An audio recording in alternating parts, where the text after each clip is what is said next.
Nasurpresa Barbie Forteza sa regalo ng mami ni David sa kanya.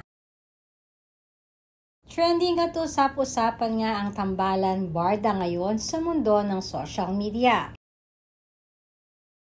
Dahil sa nakaraang appearance kasi ng dalawa sa ASAP Official ay madami ang nagsasabi na basang-basa nila ang galawan nina Barbie at David.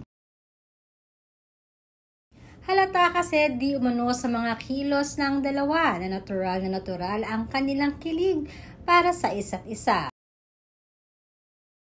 Bagamat wala pang ang kasunod ang mga projects ng dalawa, ay abala naman ngayon si Barbie sa pagpopromote ng kanyang bagong project na The Beauty Empire.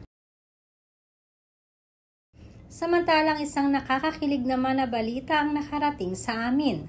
Dahil sobrang saya nga di umano ni Barbie at na-surprise ito nang matanggap or makatanggap sa isa sa mga mahalagang tao sa buhay ni David. Dahil hindi di umano makapaniwala si Barbie na niregaluhan siya ng mami ni David Licauco. Sabi nga, it's a girl thing.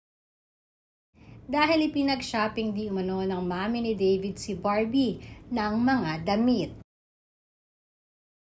Kaya naman kaagad nag-trending ang mga pictures na ito ng mami ni David na namimili at nagsha-shopping ng mga clothes.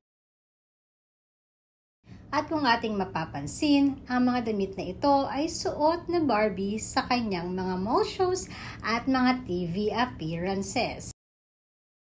Nakakatuwa lang di umanong isipin na magkapareho ng taste ang mami ni David at ni Barbie Forteza.